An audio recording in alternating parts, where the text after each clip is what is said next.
Bonjour, bonsoir, chers internautes. Nous sommes encore ici dans notre émission Division Malachi 4. Très heureux de vous retrouver ensemble avec nous. Et comme nous vous l'avons promis, et cette année, nous allons beaucoup parler sur les doctrines et sur les mystères. Donc, nous allons commencer aujourd'hui avec le mystère de la translation. Qu'est-ce que ça veut dire et que dit la Bible et le message. Donc, nous avons avec nous notre invité spécial qui nous édifie surtout sur les mystères, le pasteur Bill Washington. Donc, sans plus tarder, nous allons directement demander au pasteur, le mystère de la translation. D'abord, c'est quoi? Ou si vous le permettez, je peux lire un verset de la Bible. Ce serait approprié. D'accord, je lis un verset, le verset 1 Corinthiens 15, à partir du verset 51. La Bible dit: voici, je vous dis un mystère. Nous ne mourrons pas tous, mais nous serons changés. En un instant et en un clin d'œil, à la dernière trompette. La dernière trompette sonnera et les morts ressusciteront incorruptibles. Et nous serons changés. Car il faut que ce corps corruptible révèle l'incorruptibilité. Ça veut dire quoi, pasteur? Parce que l'apôtre Paul dit, c'est un mystère. Donc un mystère reste toujours un mystère si ce n'est pas révélé. Oui, bien entendu. Je salue d'abord les bien-aimés frères et sœurs qui sont à l'écoute ce soir. Le mystère de la translation de l'épouse de Christ, oui. C'est un mystère comme la Bible l'a d'abord annoncé là-bas. Avant de dire quoi que ce soit, je vais d'abord lire le message dans la brochure Messieurs, est-ce le signe de la fin? C'est prêché le 30 décembre 1962 soir. Je suis au paragraphe 117. William Branham dit: voici le mystère. Un mystère dans l'écriture est une vérité qui a été préalablement cachée et qui est maintenant révélée divinement, mais à laquelle reste toujours attaché un élément surnaturel malgré la révélation. Les plus grands mystères et les grands mystères sont, il cite, numéro 1, le mystère du royaume des cieux. C'est celui dont nous sommes en train de parler maintenant, dont lui parlait ça maintenant dans Matthieu 13, 3 à 15. Le deuxième mystère est le mystère de l'aveuglement d'Israël pendant cet âge. Romains 11, 25 avec le contexte. Le troisième mystère est le mystère de la translation des saints vivants à la fin de cet âge. 1 Corinthiens 15 et aussi 1 Thessaloniciens 4, 14 à 17. Voilà. Donc, quand nous lisons, on lit la Bible. Si on reste juste en lisant la Bible, alors ça ne sera pas trop clair. Vous voyez, quand William Branham parle ici, il nous précise, c'est le mystère de la translation des saints qui sont vivants à la fin de cet âge. Paul a dit un mystère, il n'a pas défini le temps. Ça. Bon, il a parlé vaguement du temps de la fin. Mais ici, Branham précise. Il s'agit du mystère, ça veut dire, si nous pouvons remplacer X par sa valeur, une vérité qui a été cachée au sujet de la translation des saints. Le mot translation, on peut le remplacer par la transformation. Le changement des saints qui sont vivants à la fin de cet âge. Ce qui m'intéresse encore beaucoup, à la fin de cet âge. Voilà. Donc, il s'agit de ça. C'est quoi au fait d'après la Bible? Je vais d'abord parler d'après la Bible, de la manière dont tout le monde l'aborde et le connaît. C'est que la translation des saints intervient, comme Paul dit, il y a d'abord la résurrection. Les saints qui sont morts ressuscitent et les saints vivants sont translatés, changés pour rencontrer cela dans les airs et ils vont à l'enlèvement. D'après ce que les gens disent, d'après la Bible, oui. Ils vont à l'enlèvement et rester avec le Seigneur et la fête des noces et tout consort. Bon, ça c'est la Bible. C'est vrai. Voilà. Ça c'est ce que tout le monde sait. Ce que nous croyons dans la Bible. Pas moi. Je dis ce que les gens savent. Non, c'est ce que nous lisons dans la Bible. Ah, c'est que nous lisons tous dans la Bible. C'est ça. Ah, j'ai eu peur parce que quand tu dis ce que nous croyons, moi je crois pas ça comme ça. Ah, comme parce ça, que tout le monde croit ça comme ça. Uh-huh. Tous les religieux Oui. croient ça comme ça. Malgré que Paul leur dit, je vous dis un mystère, Uh-huh. eux croient ça comme ça.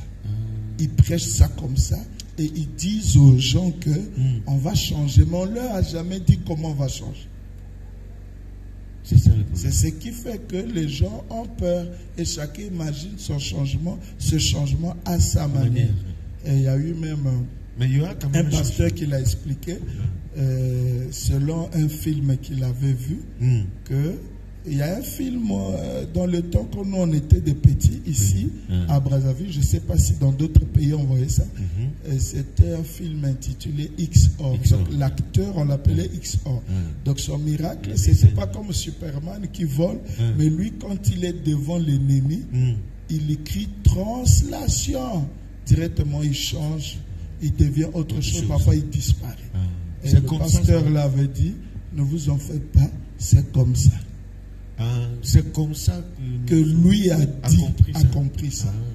Or, nous ne sommes pas censés interpréter la parole par nous-mêmes. Il faut faire intervenir le messager. Et la Bible dit que cette parole de prophétie n'est pas l'objet d'interprétation particulière. Il faut pas interpréter.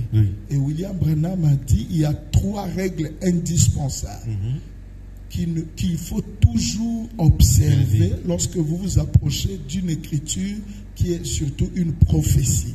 Il dit ne pas mal placer l'écriture, ne pas la disloquer de son contexte et ne pas mal interpréter cette écriture.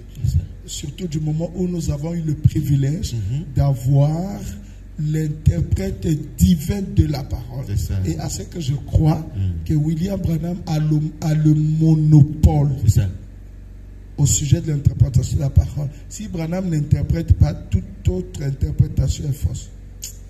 Et c'est pourquoi la Bible dit la parole de l'homme c'est un mensonge.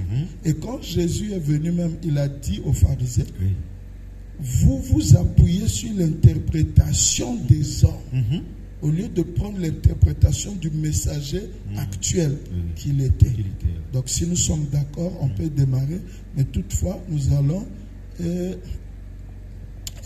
faire parler William Branham. C'est ça. Voilà. Nous nous croyons. Voilà. Maintenant, je vais déjà dire ici que du moment où c'est un mystère, et Branham nous a dit dans Messieurs et Sœurs que le mystère c'est une vérité qui a été préalablement cachée. Préalablement cachée en quel moment? Branham dit avant la fondation du monde. C'est ça. Et celui qui doit révéler ça aujourd'hui, il doit avoir donc la connaissance de ce mystère caché bien avant la fondation du monde. Cela veut dire quoi? Je vais dire ceci. Il faut que nous trouvons quelqu'un qui a eu le mandat de révéler les mystères. Or, Apocalypse 10 nous dit au verset 7, lorsque le 7e ange vient et quand il sonne de sa trompette, tous les mystères sont révélés. Or, le 7e ange, c'est William Branham. Donc, maintenant, moi, j'aimerais dire ceci avant que nous puissions entrer.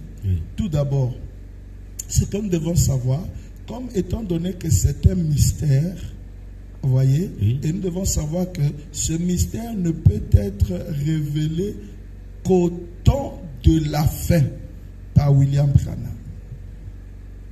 Je vais lire la fête des trompettes.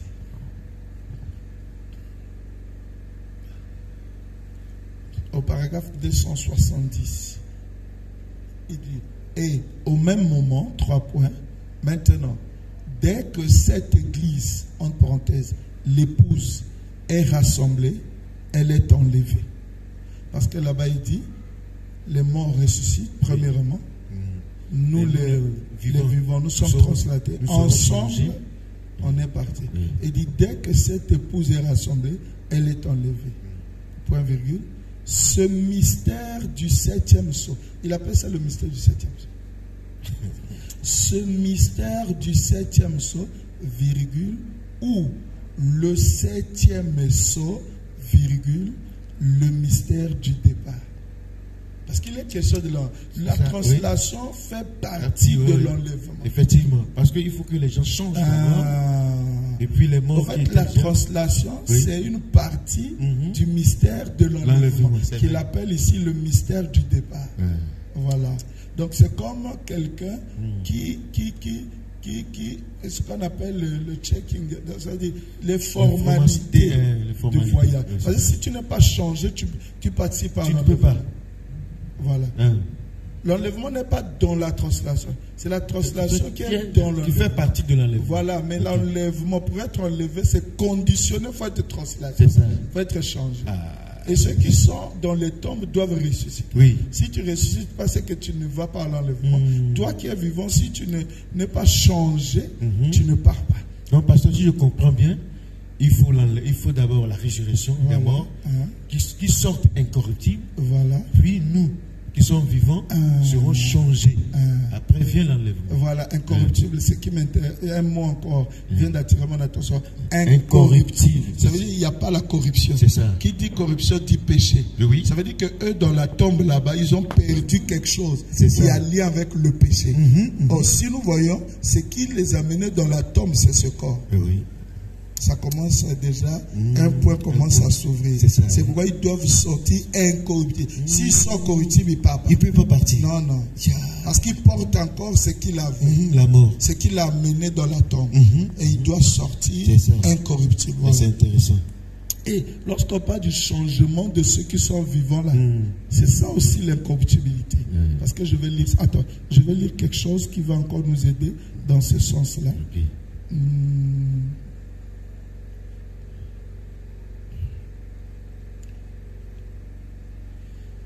William Branham dit ceci dans Exposé des âges, dans l'âge de l'église de Sardes, la page 286, le premier paragraphe. Il dit, et je confesserai son nom devant mon Père et devant ses anges. C'est le grand appel dans le ciel. L'enlèvement, c'est un appel. Monte ici. Voilà. C'est le grand appel dans le ciel. Si un homme meurt, revivra-t-il? Tous les jours de ma détresse, j'attendrai jusqu'à ce que mon état vienne à changer. Vous voyez? Tu appellerais. Et moi je te répondrai. Ça c'est Job qui parle. Ton désir serait tourné vers l'œuvre de tes mains. Job 14, 14 à 15. Version Darby. William Branham interprète. Le bon berger appelle ses brebis par leur nom. La voix créatrice de Dieu les fait ressusciter de la poussière, virgule, ou transforme leur corps jusque dans les atomes. Transforme leur corps jusque dans les atomes. Écoute, virgule, s'il n'est pas déjà retourné dans le sommeil de la terre. Point. C'est l'enlèvement. C'est ça. C'est le grand souper de l'agneau et de son épouse. Ça veut dire quoi? William Branham dit, quand la dernière trompette sonne, les morts en Christ, du premier âge d'Éphèse jusqu'à l'âge de Philadelphie, donc les Paul, les Irénée, Martin et leurs croyants, ils ressuscitent. La même trompette, l'effet de la trompette, là-bas, leur fait perdre les 16 éléments. Et il leur donne de nouveaux 16 éléments, voilà, créés, qui n'étaient pas venus par l'interprétation diabolique. Il perd le péché, il ressuscite. Ça, on appelle ça résurrection pour ceux qui étaient dans la tombe. Maintenant, pour nous qui sommes là vivants, il dit ça transforme le corps. Tu es debout, soit dans le magasin, soit au bureau, soit à la maison, soit à l'église. Tu ne comprends pas. Donc ça transforme tes atomes. Ça transforme les atomes. Oui. Il dit, s'il n'est pas déjà retourné dans le sommeil de la tête. C'est ça. Donc celui qui est C'est pas vivant. comment. Donc c'est une transformation des atomes. C'est ça. Des atomes. Des atomes. On va voir comment ça se passe. Voilà. Maintenant, on continue d'abord puisque c'est le mystère du départ.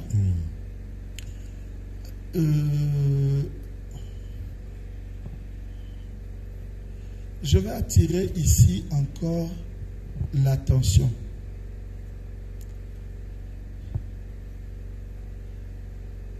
Vous allez remarquer, Frère Branham va dire quelque chose ici, puisque le type par excellence du changement du corps, lorsqu'il parle de ça, il prend Abraham. Abraham et Sarah. Ça c'est clair. William Branham dit, avant que leur corps ne change, ils ont reçu la visitation d'un ange accompagné de 2 autres anges. C'est ça, les 3. Voilà. C'était Dieu accompagné de 2 anges. C'était Elohim accompagné de Michael et Gabriel. Oui. Voilà. Mais maintenant il dit, il a fallu d'abord la manifestation du Fils de l'homme en type dans Genèse 18. Et cet effet, ça veut dire l'effet de la révélation du Fils de l'homme, c'est ce qui a provoqué le changement. C'est ça. Tout. Pour l'épouse au temps de la fin, s'il n'y a pas la manifestation de ce Fils de l'homme, promise par le prophète Jésus-Christ dans Luc 17:30, il n'y aura pas cette translation. C'est ça. Je vais lire ça. Allez-y. William Branham va parler. Toujours la fête des trompettes, 294. Le dernier signe qu'Abraham, 3 points. Et nous sommes la sémence royale d'Abraham, l'épouse. Le dernier signe qu'Abraham a vu avant que le signe promis arrive, que le fils promis arrive, c'était quoi? Dieu, sous la forme d'un être humain, qui pouvait discerner les pensées des gens. Un seul homme, pas une douzaine, un seul homme, peu importe le nombre d'imitations, ils en ont eu un seul. Et il a discerné le fond de leur cœur. Qu'est-ce? Et ce qui s'est produit ensuite, c'est qu'Abraham et Sarah redevenus un jeune homme et une jeune femme. C'est ça. Ça, nous le savons. Amen. Là, c'est sûr. Donc déjà, du coup, pour ceux qui attendent l'enlèvement ou la translation, qui ne croient pas l'accomplissement de Luc 17:30, que nous avions comme Abraham reçu en ce temps un seul homme qui est Dieu, Elohim, Jéhovah, le Fils de l'homme. Pas le lire, l'accepter. Abraham l'a accepté. Ce qui a fait que la foi qu'il a eue dans cette manifestation a provoqué un changement. C'est ça. Donc c'est conditionné. Déjà du coup, ne seront translatés que ceux qui recevront Luc 17:30 dans sa vraie valeur. Donc pas ceux qui ont reçu Jésus-Christ dans la vie. Non, ici on ne parle pas de Jésus-Christ. Le type de Genèse 18 ne concerne pas Jésus. Dans Genèse 18, remarquez, Dieu est venu accompagné de 2 anges. Quand Jésus vient au milieu de la Bible, il ne dit pas que cette écriture s'est accomplie. Si c'était accompli, Jésus aurait pu le dire. Comme il a fait dans Luc chapitre 4, verset 16. En entrant dans la synagogue, on lui remit le livre du prophète Ésaïe. Il a dit, l'Esprit de l'Éternel est sur moi pour annoncer une année de grâce. En descendant, il dit, aujourd'hui cette écriture est accomplie. Mais vérifiez les prédications de Jésus. Il n'a jamais dit, Genèse 18 s'est accompli. Mais plutôt, il a renvoyé ça au futur. Il dit, quand le monde aura l'aspect de Sodome et Gomorrhe, le Fils, il dit Sodome et Gomorrhe, vous verrez, le Fils de l'homme va se révéler. Et William Branham dit, Jésus l'a dit pour nous. C'est pourquoi aujourd'hui, comme le tableau de Sodome et Gomorrhe, il dit, Gabriel et Michael, c'est Oral, Robert et Billy Graham. Et celui du milieu, pour le reconnaître, il avait fait un miracle. Quel était ce miracle? Il avait le dos tourné à la tente, il a discerné les pensées. Qui l'a fait? C'est William Branham. Donc, du coup, nous comprenons que ce n'est pas Jésus-Christ. Tous ceux qui ont reçu Jésus et attendent le mystère de la translation, ils ne verront pas ça. Ils ne sont pas concernés. Ils doivent quitter leur croyance basée sur Jésus, l'homme de Galilée, qui est d'abord passé et qui n'existait plus.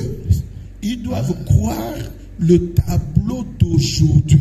Parce que ce qu'Abraham a subi là n'était qu'un type pour ce qui se passe aujourd'hui. Je vais continuer d'abord à lire. Allez-y. Voilà, il dit, et ce qui s'est produit ensuite, c'est qu'Abraham et Sarah sont redevenus jeunes, un jeune homme et une jeune femme. Ça, nous le savons. Maintenant, je sais que vous la trouvez un peu dure à avaler, celle-là. Mais souvenez-vous, juste pour bien m'assurer que vous le sachiez, là, on ne lit pas la Bible comme ceci, comme un journal. On lit entre les lignes pour voir. Parce que les gens du temps de William Branham avaient la difficulté d'accepter qu'Abraham et Sarah avaient rajeuni. C'est pourquoi William Branham dit, je sais que vous trouvez ça un peu dur d'avaler ça. Pourtant, c'était écrit dans la Bible. Non, non. Dans la Bible, on a dit quoi? La Bible dit quoi? Mais il faut changer ce que la Bible dit. Mais la Bible ne dit pas qu'ils sont redevenus jeunes. Ah, d'accord. Ça, c'est Branham qui révèle ça. Et en son temps, il dit les gens trouvaient ça difficile. Maintenant, Branham dit, mais lisez entre les lignes. S'il n'avait pas rajeuni, comment une vieille femme peut être convoitée par le roi? Le roi, oui, c'est ça. Effectivement. Oui. Et il va dire, le roi a dit, oh, elle est ravissante. Qu'est-ce qu'elle est jolie. Branham dit, une mémé. Alors qu'il y avait bien des jeunes filles jolies, mais le roi va aimer celle-là. Et il dit, remarquez, ils ont quitté. Donc ils ont rajeuni naturellement. Tiens, donc c'est ce qui nous arrive. Non, le problème c'est qu'ils étaient toujours vieux, mais rajeunis. Je ne comprends pas. Comment on ne peut pas comprendre ça? Vieux mais rajeuni. Genèse 18, ils sont changés. Oui. Genèse 19, Sarah dit, tu as fait de moi une risée, parce que dans ma vieillesse, j'ai mis au monde un enfant. Or, William Branham dit, pour avoir Isaac, elle devait être changée. Oui. Parce que si elle n'était pas changée, elle ne pouvait pas avoir un fils. Ah, parce qu'il y a comme si... c'est comme si il y a une petite confusion. Là. Pas confusion. C'est là où il dit, lisez entre les lignes, c'est révélé. C'est un mystère. Mais, c'est-à-dire, je ne comprends pas. C'est-à-dire, ils sont toujours vieux, mais jeunes. Vieux, mais jeunes. Mais c'est là où il y a un peu... Mais nous allons expliquer. Allez-y, pasteur. C'est là où il dit, on ne lit pas la Bible comme ceci, comme un journal. Oui. On lit entre les lignes pour voir, pour que les tableaux apparaissent. Observez. Sarah était une vieille femme, dit la Bible. Si on continue avec la Bible, c'est une vieille femme. Ah, mais c'est ça. Son sein était mort. Pas vrai? La vie d'Abraham en lui, elle était morte. Sa sémence. Pas vrai? Oui. Maintenant, souvenez-vous, Abraham, sa sémence était morte. 40 ans plus tard, il a eu 7 fils d'une autre femme, Ketura. Qu'est-ce qu'il a fait? Il a changé leur corps. Regardez bien, ils ont fait un trajet de 300 miles, 500 kilomètres, pour se rendre à Guérard. C'était tout un trajet pour un vieillard. 500 kilomètres. Mais comment? Tu sais que viaduc ici, c'est 7 kilomètres. C'est seulement 7 kilomètres. Mais ils ont fait 500. Il dit s'il était toujours vieux, comme vous le lisez là, mais il ne pouvait pas le faire. Il avait rajeuni. Mais c'est que dans la Bible, tu ne liras pas rajeuni. C'est compliqué. Et c'est ça, c'est pourquoi on appelle ça mystère. C'est pourquoi c'est une vérité cachée. Continuons d'abord à lire. Sarah pensait même qu'il ne pouvait pas avoir de relations conjugales. Elle a dit, moi. Il y avait une vingtaine d'années ou plus peut-être qu'il n'avait pas eu de relations conjugales. Elle a dit, moi, qui suis une vieille Vieille, femme, oui. et mon Seigneur aussi, nous aurions encore du plaisir. C'est ça. Comme les jeunes, il a dit, y a-t-il quelque chose qui soit trop difficile pour Dieu? Remarquez ce qui s'est passé. Instantanément, elle est redevenue une charmante jeune femme. Ce qui montrait là, écoute, ce qui montrait là, représentait ce qu'il va faire à la sémence royale d'Abraham pour qu'elle puisse recevoir le fils qui a été promis. C'est ça. Elle est redevenue jeune. Regardez, ils sont allés à Guérar. Et qu'est-ce qui s'est passé? Abimelech, le roi, est tombé amoureux d'elle. Il a dit, elle est belle, ravissante. Et il se proposait de l'épouser. Pas vrai? Oui. La vieille grand-mère, point virgule.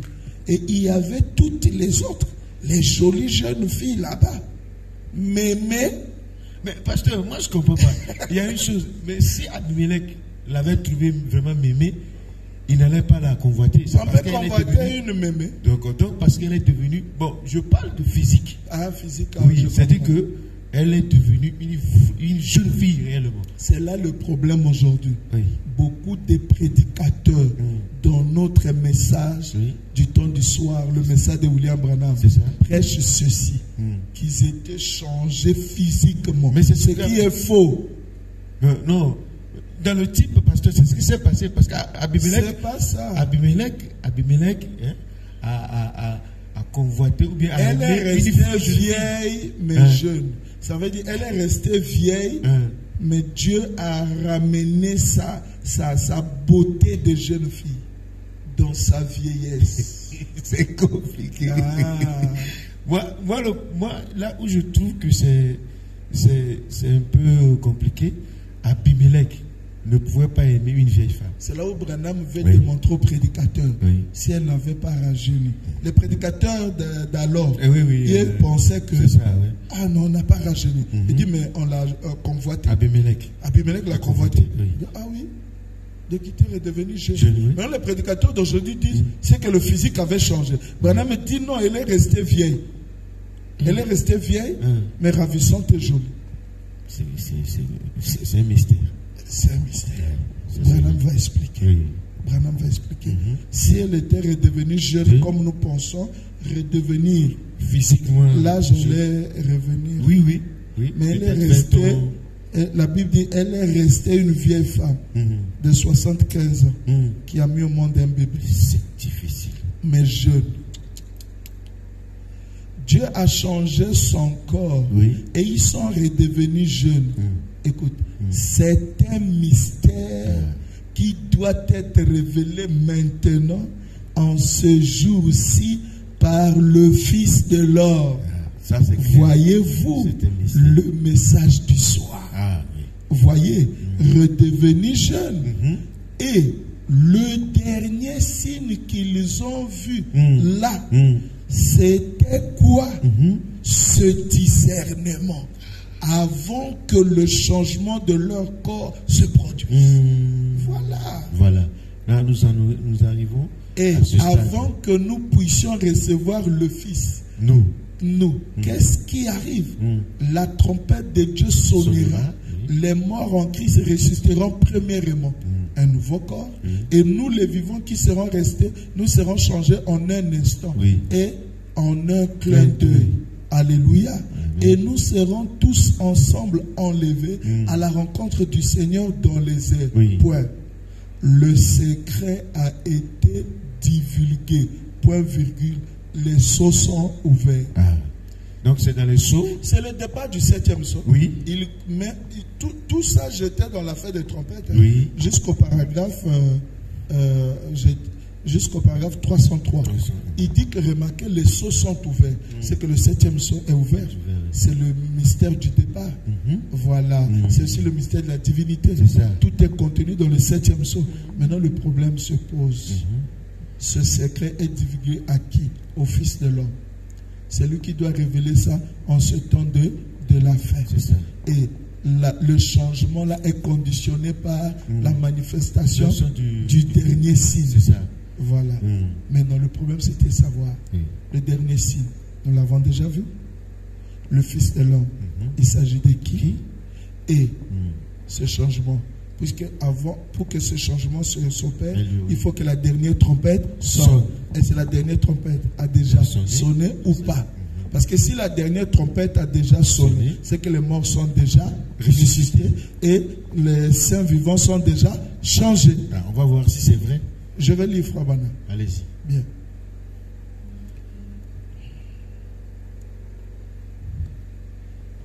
Que je lise d'abord pour la dernière trompette, pour que ça nous mette, ce sera comme un peu de... Voilà, c'est comme la muse-bouche, pour que ça nous donne l'appétit.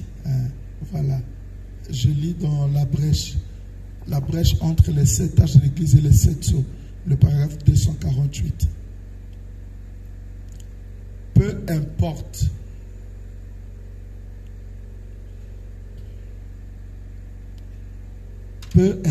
oui, qu'ils s'endorment à la première veille, âge d'Éphèse, à la deuxième veille, Smyrne, à la troisième veille, Perga, à la quatrième veille, Thyatire, à la cinquième, c'est moi qui ajoute Thyatire et tout.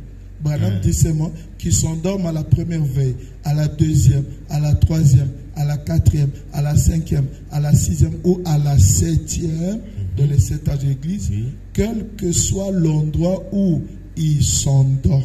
Point. Qu'est-ce qui va arriver? La trompette de Dieu sonnera. Point. Cette dernière trompette retentira, virgule, en même temps que le dernier ange donne son message et que le dernier sceau est ouvert. Cette dernière trompette sonnera. Et voilà le Rédempteur qui arrive. Je veux poser la question. Ici, on nous dit la dernière trompette sonne au moment où le dernier ange donne son message. Le dernier ange, c'est qui? C'est le prophète Branham. Il a déjà donné son message. Oui, il est déjà parti. Donc, la dernière trompette est déjà ouverte. Est déjà. Il dit c'est aussi au même moment que le dernier sceau est ouvert. Le 7e sceau est déjà ouvert. Oui. La dernière trompette a déjà sonné. Donc, si ça a déjà sonné, ne me posez plus la question de savoir si les morts sont déjà ressuscités. Non, du coup, on comprend déjà que les morts sont déjà ressuscités. Maintenant, la manière de ça s'est accomplie. C'est ce que nous voudrions. Sinon, on sait que cette prophétie est déjà accomplie. Comment ça s'est accompli? Pour la dernière trompette, j'ajoute 256, toujours la brèche. Il cite d'abord l'écriture. Et même les vivants qui seront restés jusqu'à sa venue ne dévanceront pas ceux qui se sont endormis. Car la trompette de Dieu sonnera à cette dernière trompette. Maintenant, Branham dit, quand le dernier sceau est brisé et que le 7e ange donne son message, la dernière trompette sonnera et les morts en Christ se ressusciteront. Et nous, les vivants qui serons restés, nous serons ensemble enlevés avec eux à sa rencontre dans les airs. Il réclame. Ça, c'est le parent rédempteur. Maintenant, il s'est avancé pour réclamer son bien. Donc, du coup, déjà, ça s'est passé. Ça s'est passé. Mais comment? C'est ce que nous non, le problème, c'est de savoir comment ça s'est passé. Parce qu'on peut demander à quelqu'un, tu es l'épouse? Oui. Tu es translatée? Oh, ça se fera. Oui, non, oui, mais c'est ça. Mais non, il y a ceux-là qui ne sont pas informés que la dernière trompette a déjà sonné. Ça, ils attendent de ça. Ah, ils sont encore en retard. Parce mais que oui.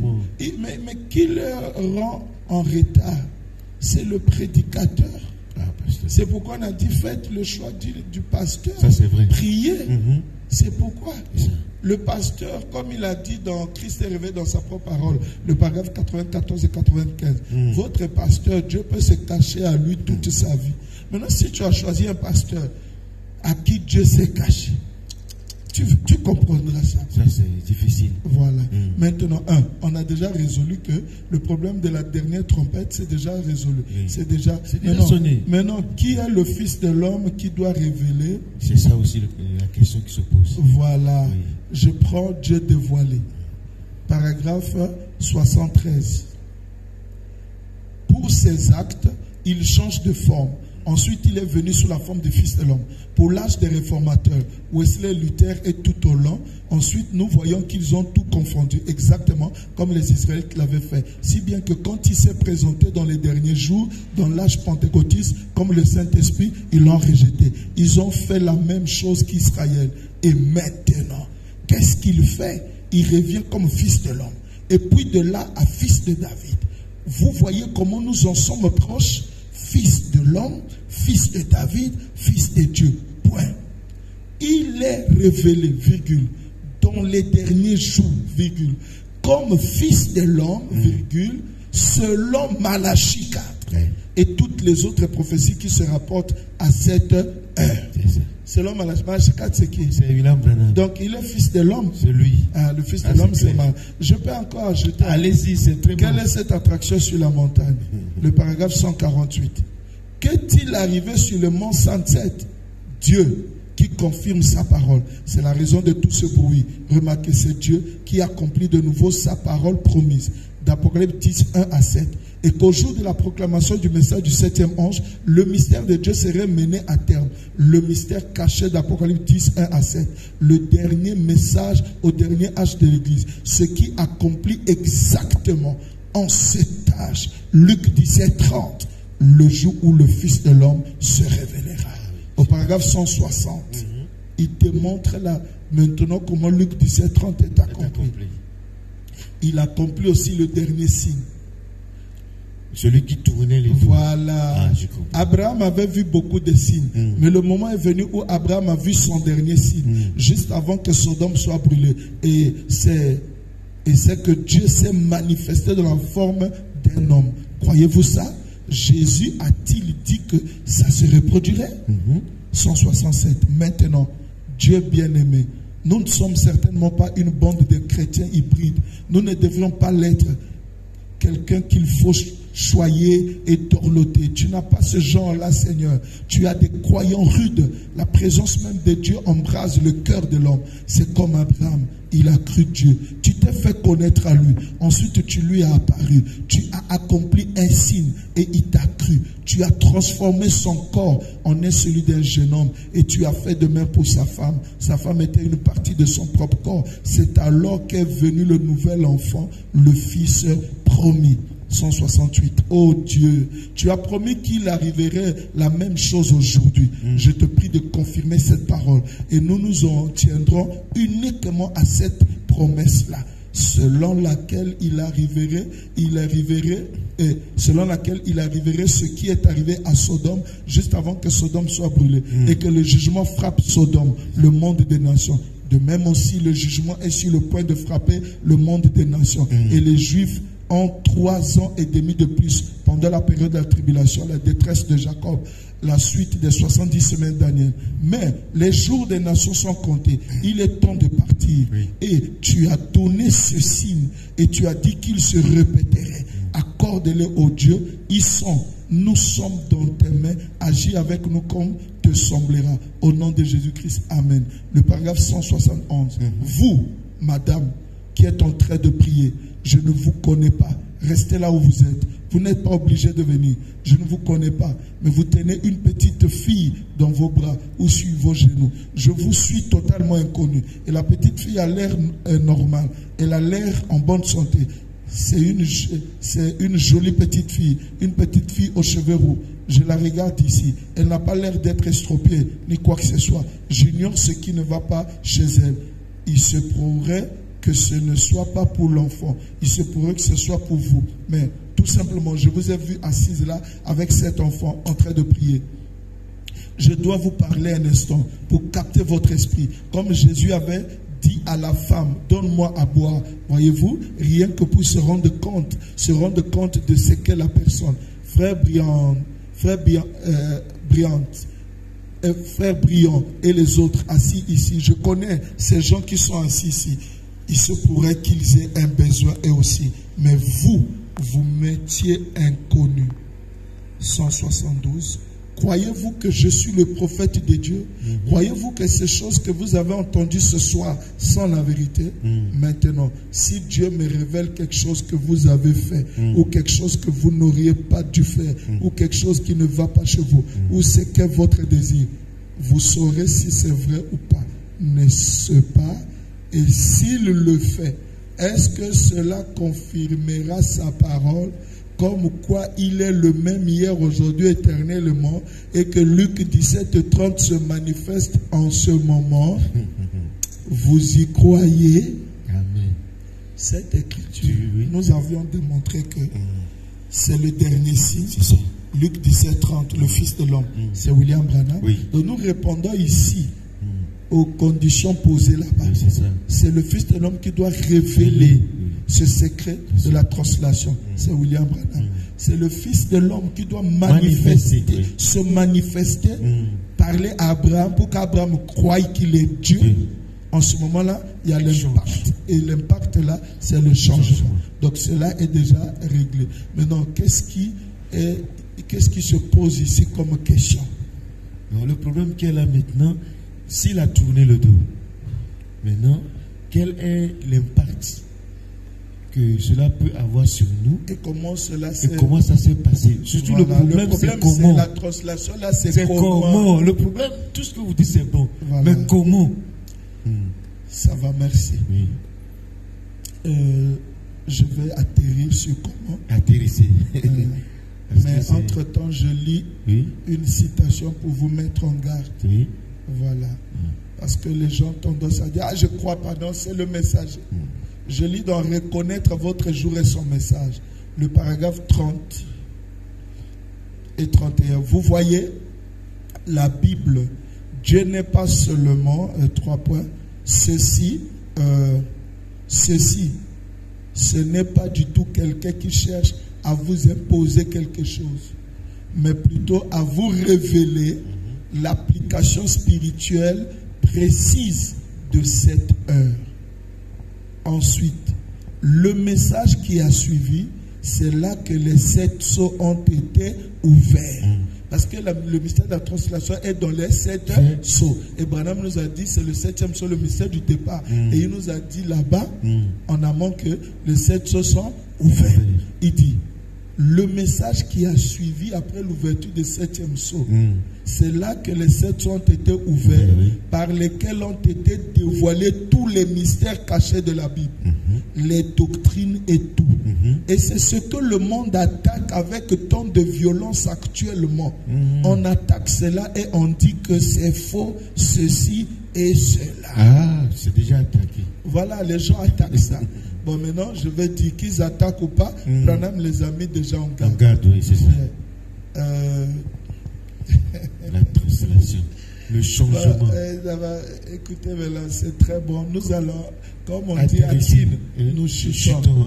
Il y a 2 citations là où Branham explique bien que c'est. Dit que nous sommes je vais dire, la translation là, c'est la nouvelle naissance. Non, ne dites pas ça. Non. C'est vrai, voilà, c'est la nouvelle naissance. Non, la nouvelle naissance, pasteur, nous sommes déjà nés de nouveau. Si quelqu'un croit la parole, il se fait baptiser. Mais il est né de nouveau. Il est né de nouveau. Mais c'est ça. Madame dit, quand vous êtes né de nouveau, vous devenez comment? Mais vous devenez. Vous avez la même nature. Non, la nature change. Mais vous êtes changé. Qu'est-ce que vous cherchez? Mais le mot, c'est ça, changer. Non, le corps, pasteur. C'est comme si vous ignorez ça. Nous parlons. Le physique. Oui, le physique, puisque là-bas c'était physique. Dans la nouvelle naissance, c'est comment? Mais c'est à l'intérieur. Oui, à la nouvelle naissance. La translation ici, c'est le corps qui change. Oui, c'est écrit où? Non, parce que vous voyez que vous n'avez pas d'écriture, ça c'est l'imagination. Non, parce que c'est pas l'imagination. Abraham et Sarah étaient redevenus jeunes. Mais c'est ça, quand vous voyez jeune là, ne veut pas dire le que. Le corps fait changer. Parce que si je vieillis. Oui, ils sont restés vieux, mais redevenus jeunes. C'est pas possible. Parce que si je vous comprends très bien, nous savons la nouvelle naissance. C'est quand la nature de la personne change. Il fait plus ce qu'il faisait avant. Maintenant, pour être enlevé, il faut que ce corps-là, nous savons que nous n'allons pas aller avec le corps, mais ce corps-là doit changer. Bon, pour qu'on termine avec le débat. Donc, ok, allez-y. Frère Branham dit, la foi ne raisonne pas et n'explique pas. Ça ne s'explique pas. La foi croit. Oui. Quand l'interprète divin parlait, on croit. Maintenant, le doute. Écoute, je lis dans Entrer dans l'esprit. Entrer dans l'esprit, prêché le 28 avril 1961. Je sais que quelqu'un dira, oh, mais il a dit que la révélation, c'est dans les sceaux. En 61, les sceaux n'étaient pas encore révélés. Je vais encore vous dire ceci. William Branham dit que quand il y aura la révélation des 7 sceaux, il y aura aussi la révélation du mariage et du divorce et de la sémence du serpent. Or, il a prêché la sémence du serpent en 1959, avant l'ouverture des sceaux. Au fait, c'est parce qu'il connaissait toutes ces choses-là avant. Donc, ne tenez pas rigueur aux dates.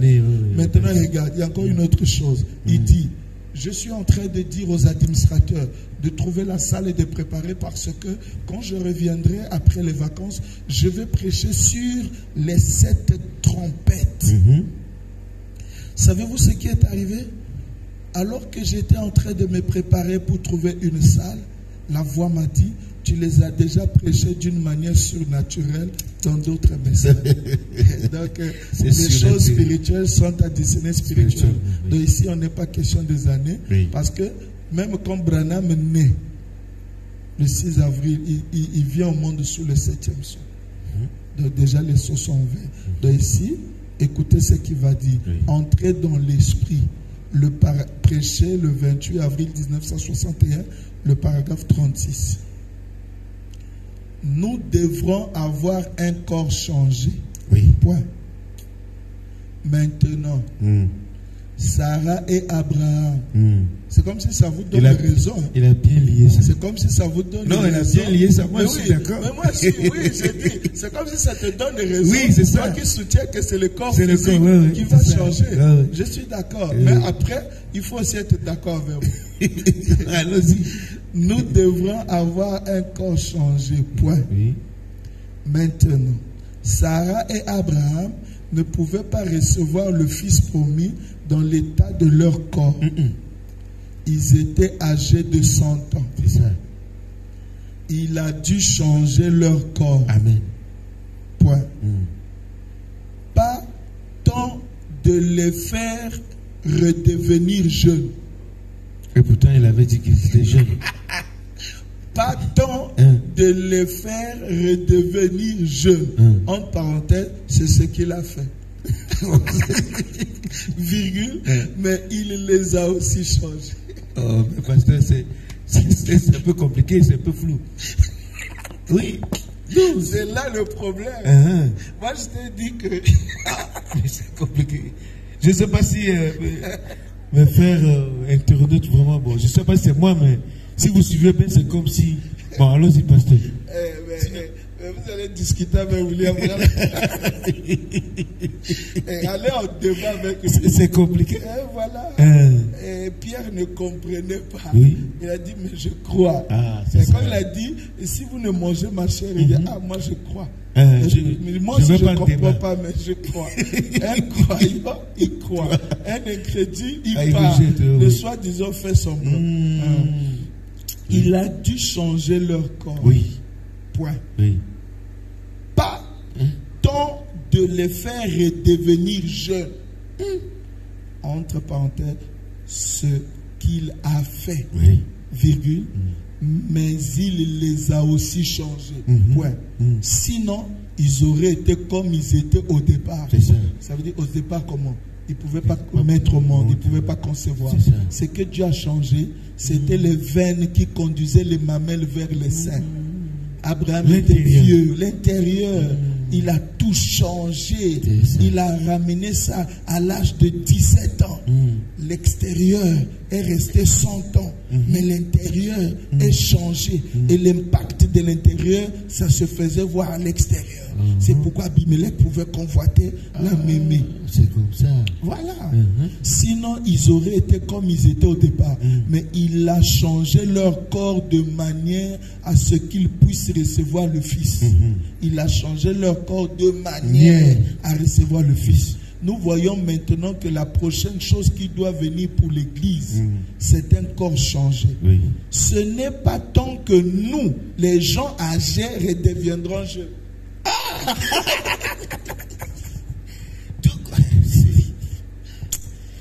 Donc les gens âgés ne deviennent pas jeunes. Mais le changement là, on est toujours âgé. Mais on est changé. Ah, donc j'ai compris. Donc c'est à l'intérieur. On est clin d'œil, c'est les atomes qui changent. Je vais rendre ça trop clair. Rendez ça encore plus clair. Avec question-réponse numéro 3. C'est ça la dernière citation. Je crois que c'est... Si ce n'est pas clair avec William Branham, bon, c'est pas si avec les témoins de Jéhovah, vous allez comprendre. Parce que là-bas, il n'y a que les dessins. C'est ça. Question et réponse numéro 3. Question 362. C'est dans quelle année? 1964. 1964. Vous qui voyez les années, là au moins le son est égal. Parce que ici, il va confirmer ce que j'ai lu là-bas. C'est ça. Vous voyez que c'est le même esprit, ça ne change pas. Il dit ma doctrine que j'avais commencé avec, je n'ai jamais changé. Même pas un iota. Donc c'est la même chose. La question 362. 362. Frère Branham, veuillez expliquer le mystère de la translation de l'épouse. Ah, c'est ça. Il commence au paragraphe 242. C'est juste un changement. Voyez-vous? Nos corps maintenant. 3 points. Disons, nous. Comprenez-vous ce que je veux dire par cela? Je n'ai pas l'intention d'être sacrilège. Je ne veux pas dire les nôtres. Je ne veux pas dire cette église. Parce que quand on dit nous, les gens pensaient Branham Tabernacle. Il dit non, non, pas ça. Je veux dire chaque croyant. Abraham, il attendait un fils promis, lequel lui avait été promis. Est-ce vrai? Et l'église attend un fils promis, l'épouse. Est-ce vrai? L'épouse attend le fils promis. Avant que le fils promis puisse venir à Sarah et Abraham, leur corps devait être changé. Et c'est juste. Elle était trop âgée pour avoir un bébé. Elle n'avait pas de canaux galactophores, les vaisseaux qui conduisent le lait au mamelon, dans ses seins. Ses seins étaient desséchés. Sa matrice n'était pas féconde. Elle était stérile. Elle ne pouvait pas avoir un bébé. Son cœur était trop vieux pour supporter l'enfantement. Ainsi, qu'est-il arrivé? Dieu l'a transformée en jeune femme. Et il a fait, lorsqu'il cite les vaisseaux, tout, lorsque Dieu transforme, il va transformer le vaisseau là. Vous pensez qu'il transforme pas? Qu'est-ce que Dieu a à faire avec la peau? Mais c'est ça qui transforme. C'est ça, l'intérieur. Oui, c'est pourquoi on cite ça. Et il a fait la même chose pour Abraham, car il a dit que son corps était pratiquement mort, voyez-vous. Et il devait changer leur corps pour qu'ils reçoivent le Fils promis. Et nous ne pouvons pas recevoir le Fils promis, lequel nous a été promis pour aujourd'hui, dans ces corps où nous vivons. Ces corps, c'est le péché. Cette première conscience contrôle ce corps par la vue, le goût, le toucher, l'odorat et l'ouïe. Et cela nous a complètement embrouillés. Nous raisonnons et tout le reste. Mais ce nouveau corps qui vient de cette nouvelle naissance, ce nouveau corps qui vient de cette nouvelle naissance, il ouvre la parenthèse, non pas cette première conscience, celle-ci disparaîtra, il ferme. C'est cette chose intérieure qui vit, que tous ceux qui le comprennent disent Amen. Amen. Même ceux qui nous suivent qui disent Amen. Amen. Ici, l'Assemblée dit Amen. Il continue. Ce n'est pas cette vue, ce goût, ce toucher, cet odorat et cette ouïe extérieure. Ce n'est pas cela. Cela est voué à la mort et mourra. Mais votre partie intérieure, ici à l'intérieur, l'intérieur, c'est la personne qui ne peut pas mourir. Voyez-vous? Et c'est c'est la personne qui a la nouvelle vie qui commence à partir de cette nouvelle naissance. Et cela forme une autre personne à l'image de cette personne que vous êtes autour de cette vie. Comprenez-vous cela? Oui. Ainsi, potentiellement, c'est ici dedans. Et c'est quoi? La parole promise avant la fondation du monde. Et autour de cela, ceci reflète seulement le négatif. Cela reflète le positif. La parole, voyez-vous. Et la même chose est, ou plutôt, l'enlèvement de l'épouse sera pareil. La parole qui est en vous, virgule, le corps se matérialisera autour de cette parole et c'est la même chose qui produisit chez Sarah. Avant, lorsque ce vieux corps qu'elle avait, ce premier corps, il devait être changé pour donner naissance à un enfant. Le comprenez-vous? Ce corps-là ne pouvait pas le faire. Ce corps-ci ne peut pas le faire. Ainsi, il devait être changé de la même façon pour recevoir le Fils. Vous voyez que c'est à partir de la nouvelle naissance que le nouveau corps vient. Et c'est ça la translation. Donc la translation, si nous résumons bien, tu es déjà translaté, mon frère. Donc quand tu es né de nouveau, tu es translaté. Oui, c'est ça. Non, c'est clair par rapport à ce que mais c'est tout. C'est pas difficile. Vraiment, on va disparaître. Non, on est là. C'est pas que ce corps-là, tel que je suis, et puis ça rajeunit. Si tu meurs, on va enterrer ce corps. Oui. Mais tu es déjà. L'homme l'est déjà. Comment tu as été translaté depuis que le 7e soir était ouvert. Là, c'est clair. Mais c'est ça. C'est pas facile, mais c'est clair. S'ils sont nés de nouveau, ils sont translatés. Il y a un nouveau corps. Il y a un nouveau corps qui est là. Pour remplacer celui-ci. Donc ça, c'est le négatif. C'est le négatif. C'est pourquoi, étant donné que nous sommes nouveaux en nous, et le nouveau corps a l'impact ici. C'est pourquoi, tu vois, l'aigle sera gêné. Il dit quelque part que c'est comme ça la nouvelle, l'enlèvement. Mais pourquoi il dit l'enlèvement? Mais moi j'avais dit non.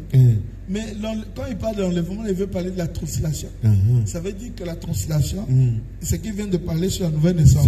C'est ça qui conditionne pour qu'il l'enlève. C'est pourquoi il dit l'enlèvement de l'épouse sera pareil. Donc vous en faites pas, oh non, on va changer. Non, c'est la nouvelle naissance. Et pour mieux clôturer, qui est ce Melchisédek? Paragraphe 113. Il dit, pour aller au ciel, vous êtes justifiés, sanctifiés, baptisés du Saint-Esprit, puis l'enlèvement. Justifié, sanctifié. Mais c'est trop simple. Baptisé le Saint-Esprit, et puis l'enlèvement. Donc quand vous êtes...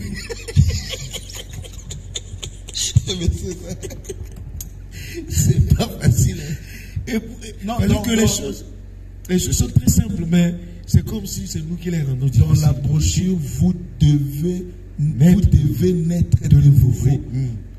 William Branham dit, Dieu simplifie sa parole, mais les églises les compliquent. Ah oui, c'est vrai. Les églises compliquent sa parole. C'est ça. Mais avec Dieu, c'est simple. Dieu est simple, sa parole est simple, ses croyances sont simples. Il dit qu'aujourd'hui, donc Dieu caché avec dans la simplicité. Il dit la manière dont Dieu a simplifié la parole aujourd'hui. Il dit, même un vaurien peut voir. Mais ceux qui viendront avec les idées, les intellectuels, Dieu, la nouvelle naissance, la translation, l'enlèvement. Il dit, je vous donne un champ. L'enlèvement sera si simple. Ça se passera comme de la manière dont les disciples de Jean lui ont demandé. Et ont demandé à Jésus. Pourquoi les disciples disent, Élie doit d'abord venir? Jésus a dit, il était déjà venu. Ils ne l'ont pas su. Il est passé à côté. Après, ils se sont rendus compte que c'était Jean-Baptiste. William Branham dit, ils ont marché avec Élie. Mais Élie s'appelait en ce jour-là Jean-Baptiste. Élie était son nom prophétique. Son nom humain, c'était Jean-Baptiste. Et ils attendaient Élie, mais Élie était là. Ils n'ont pas su. On leur dit, mais il vient, il est passé. Il parlait de Jean-Baptiste. Il dit, l'enlèvement se passera de la même manière. Quand vous mystifiez l'enlèvement, ça y est. C'est à côté. Tel que moi, William Branham dit dans la brochure l'enlèvement, ce n'est pas cut up, le verbe que Paul a utilisé dans la Bible. Il dit c'est le ravissement. Donc, pris en haut, là, c'est pas comme ça. Vous n'irez pas en haut. Tu es assis. La puissance de la parole, la révélation du Fils de l'homme te frappe. Tu es translaté. Tu es ravi en esprit. Jean monte ici. Après chapitre 4, c'est l'enlèvement. Donc tout le temps, quand tu es ravi là, tu es dans la présence de Dieu. C'est ce que Jésus avait dit dans les lieux célestes. C'est ça l'enlèvement. C'est les lieux célestes. William Branham dit dans le Conte à rebours, il dit, c'est être ravi, c'est être dans la présence de Dieu, c'est être dans le Saint-Esprit. Donc, justifié, sanctifié, baptisé du Saint-Esprit, l'enlèvement. Si quelqu'un est déjà baptisé du Saint-Esprit, Dieu l'a déjà enlevé. C'est clair. Pasteur, merci beaucoup. Merci. Surtout pour la translation. Et la translation, c'est la nouvelle naissance. Moi, ce qui me fait rire, c'est la manière dont vous moi aussi, mon problème, toi, tu me fais rire. Ah bon? J'ai ri comme un con, je te dis. Non, le problème, c'est que c'est trop simple. Quand vous dites mais pourquoi vous voulez que ça soit compliqué? Mais c'est ça. Ça peut être compliqué. C'est la parole. C'est le propriétaire du message qui nous simplifie ça. Moi, je suis vraiment dans la joie. J'espère que mes frères et sœurs internautes aussi sont ravis ce soir. Parce que vraiment, c'est clair. Et nous avons compris que l'enlèvement, le mystère de la translation, c'est seulement la nouvelle naissance. Il n'y a rien à dire là-dessus. Oh, Abraham était transformé, et le corps physique et tout. Non. Là, déjà, nous avons reçu la réponse. Aujourd'hui, si quelqu'un te demande la translation, c'est quoi? Simplement la nouvelle naissance. Et puis après, bon, le reste, c'est l'enlèvement. Merci beaucoup, vous qui nous avez suivis. Et nous remercions le Seigneur pour le pasteur parce que vraiment, il nous rend vraiment le message est très simple par rapport à ce qu'il lit au sujet du messager. Vraiment, c'est une grâce pour nous et j'espère que vous aussi vous le constatez. Merci beaucoup pour nous avoir suivis ce soir et que le Seigneur vous bénisse et à plus tard.